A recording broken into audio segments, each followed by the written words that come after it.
Good morning children. Today I am going to teach you about the first chapter of the history, the rise of nationalism in Europe. Europe में राष्ट्रवाद का उदय कैसे हुआ इसके बारे में हम बताने जा रहे हैं. In fact, this is the beginning part of the chapter. This is the introductory part of the chapter. ये वास्तव में इस चैप्टर का इंट्रोडक्टरी पार्ट है जिसमें प्रारंभिक इन्फॉर्मेशन क्या दिया गया है उसको हम बताने जा रहे हैं. In fact this topic is related to dream of an artist. एक आर्टिस्ट का ड्रीम क्या था about the countries of the world, इसको बताने का प्रयास किया गया है. Frederic Sorrieu who was a French artist prepared 4 prints through which he expressed his dream about the countries of the world. In his dream, countries should be in the form of democratic social republics. देश को एक प्रजातांत्रिक देश होना चाहिए, देश को एक समाजवादी देश होना चाहिए, देश को एक गणतंत्रीय देश होना चाहिए. Why he expressed such dream? इस प्रकार का ड्रीम वो अपना क्यों एक्सप्रेस किया? Because on that time the common people of Europe were too much annoyed to which form of government? That was absolutist rule, that was absolute monarchy. उस समय Europe के सामान्य व्यक्ति एब्सोल्यूट मोनार्की से काफ़ी खिन्न थे, वो किसी रूप में इसका अंत चाहते थे. So on that time common people of the society wanted to promote their country as the nation state. The common people of the society, like the authors, the poets, the historians, the artists, the musicians, all of them used their skill, applied their art for the development of nationalism among the countries of the world. वो अपने art को, अपने skill को, अपने intelligence को इस रूप में यूज़ कर रहे थे कि वहाँ के लोगों में राष्ट्रवाद जगे और किस प्रकार से एब्सोल्यूट रूल का अंत हो और देश एक प्रजातांत्रिक समाजवादी गणतांत्रिक देश के रूप में प्रमोट करे. In their opinion this condition could be possible if their country would be in the form of nation state. देश तभी डेमोक्रेटिक बन सकता था, एक सोशलिस्ट रिपब्लिक के रूप में राइज करता जब कंट्री एक नेशन स्टेट के रूप में होता. So he expressed his dream about the countries of the world that it should be in the form of nation state. Frederic Sorrieu prepared 4 prints through which he expressed his dream. In the first print, he draw the figure of a Statue of Liberty. In that figure, it has been expressed that the people of Europe and America of all age groups, men and women, marching like a train and offering their homage to a Statue of Liberty when they pass by it. जब वो उसके बगल से गुजरते हैं तो statue of liberty को अपना सैल्यूट देने का काम करते हैं. आप सोच सकते हैं तो स्टैचू ऑफ लिबर्टी को अगर कोई सैल्यूट दे रहा है, होमेज पे कर रहा है, तो इसके पीछे कारण क्या होगा? Because statue of liberty expressed some important ideas which was very favorable for the common people of the society, common people of the society of the countries. For example, the Statue of Liberty bears the torch of enlightenment in one hand and the charter of the rights of man in the other.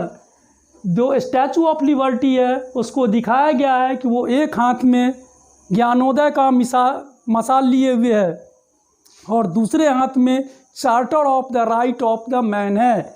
Means it could promote the status of people in the society. They could live a life of freedom in their society. They could enjoy their rights. So common people expressed their homage towards the Statue of Liberty. All the artists, or better to say, artists of the time of French Revolution personified liberty as a female figure. French revolution के समय के जितने भी artist थे उनके द्वारा statue of liberty को female figure के रूप में दिखाया गया। क्यों दिखाया गया, आगे का जब चैप्टर पढ़ावेंगे तो उस क्रम में बतावेंगे why they expressed, why they personified nation और ये Statue of Liberty in the form of female figure. But here you should know that all the artists of the time of French Revolution personified liberty as a female figure. Now I am going to teach you that in the foreground of this figure, इस figure के foreground पर क्या दिखाया गया है, तो remains of the absolutist rule, जो absolutist rule का अवशेष बचा हुआ था उसको दिखाने का प्रयास किया गया. बेटर टू से इसके ड्रीम में अब एब्सोल्यूटिस्ट रूल का अंत हो रहा था और एक डेमोक्रेटिक सोशल रिपब्लिक नेशन का राइज हो रहा होता. इसके ड्रीम को एक्सप्रेस किया था. He expressed his utopian vision. What was utopian vision of Frederic Sorrieu about the countries of the world. सबसे पहले तो आप जानिए यूटोपियन शब्द का मीनिंग क्या होता है. तो a vision of society that is so ideal that it is unlikely to actually exist. ये इतना आदर्श कल्पना होता है जो वास्तव में इस प्रकार के समाज का एग्जिस्ट करना उतना संभव नहीं होता है. लेकिन वो अपने ड्रीम में एक आइडियल सोसाइटी का कल्पना किया. मीन्स इन हिज ड्रीम या in his expression all the countries of the world would be in the form of nation state and it would be identified by their flags or by their national costume. Means उनका अलग अलग अपना national flag होता, उनका अपना अपना national costume होता, इसके द्वारा आइडेंटिफाइड किया जाता. उनकी सब Frederick Sorie also expressed that there should be the idea of fraternity among all the nations. जितना भी राष्ट्र होता उनके बीच एक जैसा भावना होती, जिससे उनके बीच एक समानता होती, जिससे उनके बीच फ्रैटर्निटी का भावना प्रमोट होता. ये आपको आगे और जो लाइन बतावेंगे उस क्रम में आएगा. You should know in this figure the leading country who marching towards the Statue of Liberty, they are the USA, Switzerland, the France, all these countries, Germany and all the countries of Europe and America has been shown. When this figure was prepared on that time, USA and Switzerland were already nation state. After French Revolution, it was also emerged as the nation state, but fact was that Germany and the other countries were not in the form of nation state. So it interestingly at the time when Sorie created this image, the German people did not yet exist as a nation. उस समय Germany एक राष्ट्र के रूप में नहीं आया था. यहाँ पर आप एक बात पर गौर कीजिएगा, बहुत जबरदस्त पीपुल्स शब्द का प्रयोग किया गया है जिसका डायरेक्ट रिलेशन नेशन से है, जिसका डायरेक्ट रिलेशन नेशन से है.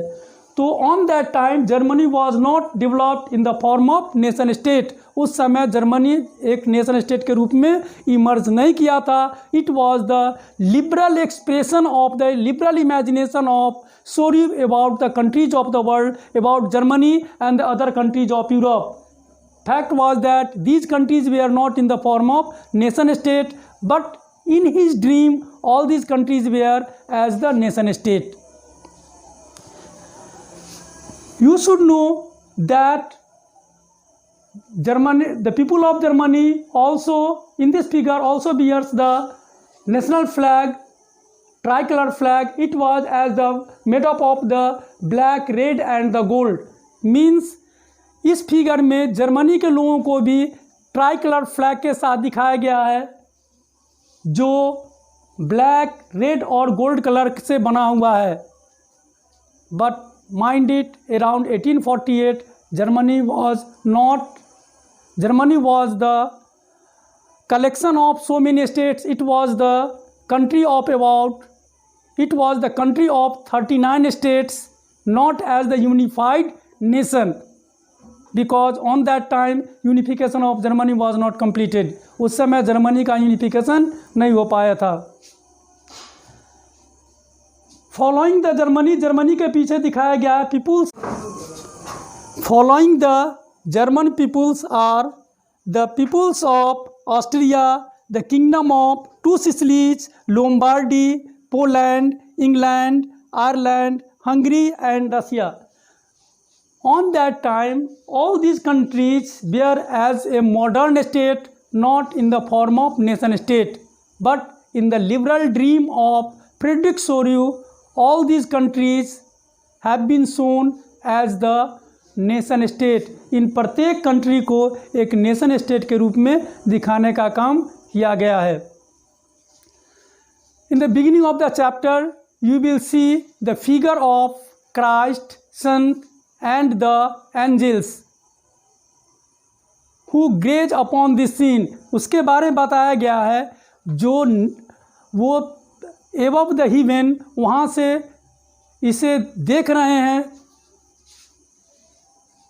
राष्ट्र को देख रहे हैं. और इस फिगर को बताने के पीछे सेंस जो फिलोसफर का, आर्टिस्ट का है, यही है that they also like the existence of country as the nation.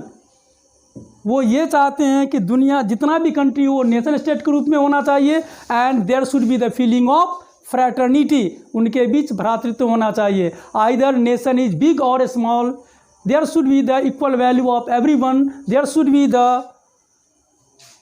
Idea of respect among them. उनके बीच सम्मान की भावना होना चाहिए, उनके बीच समानता होनी चाहिए, उनके बीच भाईचारा होना चाहिए. You should know early of the 19th century in fact was the period of sweeping change in the political and mental world of Europe. वास्तव में 19वीं शताब्दी के प्रारंभ में यूरोप के समाज में बहुत बड़ा परिवर्तन आया, राजनीतिक जीवन में या चिंतन के क्षेत्र में. इसका परिणाम क्या निकला? That what was its final result? The idea of multi dynastic empire was replaced by the nation state. Means the idea of modern state was replaced by the nation state. You should know that modern state, यहाँ पर multi dynastic state शब्द का जो प्रयोग किया गया है वो वास्तव में मॉडर्न स्टेट को बताने के लिए किया गया है. तो before French revolution there was also the existence of modern state among the all the countries of Europe were in the form of modern state, but they were not in the form of nation state. So such revolutionary idea replaced the idea of modern state by nation state. Modern state के लिए 4 important element होता है जो आप जानते हैं. Centralise power controls the sovereign over the definite territory. Means centralise power से यहाँ मतलब है सरकार से. सॉवरेन से होता है सॉवरेंटी, जो सरकार इनसाइड और आउटसाइड उसकी इच्छा. Sovereignty is the supreme will of state over citizens. तो आप देखिएगा जो सॉवरेंटी को अवेल करती है कौन? सरकार. इसके बारे में बताया गया centralise power exercise sovereign control over well defined territory. Means एक निश्चित बाउंड्री के ऊपर, जो निश्चित भूभाग होता है उसके ऊपर. वास्तव में राज्य कहलाने के लिए 4 इम्पॉर्टेंट एलिमेंट होता है. ये कहलाता है population, well defined territory or definite territory. Third is government or centralized power, and fourth is sovereignty. तो उस समय मॉडर्न स्टेट का एग्जिस्टेंस था, there was existence of modern state, but now they wanted to add a new ideas among them, idea of solidarity, idea of oneness, idea of common identity. वो modern state के idea element के साथ साथ वो जो solidarity की idea होती है, वननेस की आइडिया होती है, उसको वो पीपल के बीच लाना चाहते थे. इसको थोड़ा और अच्छे ढंग से समझें तो आपको समझ में आ जाएगा. Means before the rise and growth of nationalism, European countries were in the form of nation state. Before the rise of nationalism, European countries were in the form of modern state. They were not in the form of nation state. They occupies the four important elements of the state like population, definite territory, government as well as sovereignty. But on that time there was lacking of unity, there was lacking of idea of oneness, there was lacking of the idea of common identity among the people of Europe. When the idea of nation state emerged, it tried to promote the idea of solidarity among the people of Europe. What was the meaning of nation state in 19th century? You can easily express your opinion. A nation state was one in which the majority of its citizens and not only its rulers came to develop a sense of common identity and shared history or descent. Means एक nation state की idea ऐसी idea थी जिसमें सिर्फ देश का ruler ही नहीं बल्कि सामान्य जनता कॉमन आइडेंटिटी की बात करता और वहाँ का इतिहास, वहाँ की विरासत में सबका शेयर होता, किसी एक का नहीं. So the idea of nation state promoted the idea of oneness, solidarity and common identity among the people of the countries of Europe. Better to say, under nation state, the value of nation is more than the value of ruler. तानाशाही में, राजतंत्रीय व्यवस्था में देश का identity राजा से बनता है, जबकि एक नेशन स्टेट में सरकार की आइडेंटिटी नेशन से बनती है.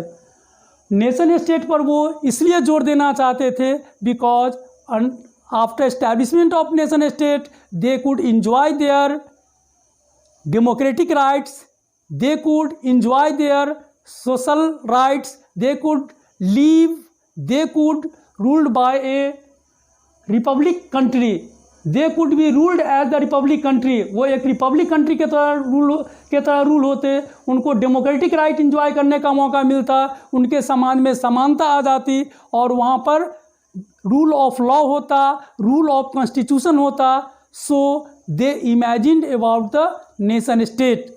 यहाँ पर लाइन क्लियर है. जो फ्रेडरिक सोर्यू नेशन स्टेट के रूप में नेशन स्टेट को क्यों प्रमोट करना चाहता था, यह उस समय जो यूरोप के पीपुल थे यूरोप को नेशन स्टेट के रूप में क्यों लाना चाहते थे. आपको पता होना चाहिए, after 1848 the idea of democracy was moved away from the idea of nation state. But up till 1848 1848 तक डेमोक्रेसी और राष्ट्रवाद का आइडिया एक दूसरे के साथ एसोसिएटेड थे. उनका मानना था that if there would be the existence of nation state, they could enjoy their democratic rights, they could be ruled by the representative of the people, there would be the equality in their society, and there would be the rule of constitution. Head of the nation would be elected by the people, not preside over the throne on the basis of heredity. This is the information about the introductory part of this chapter.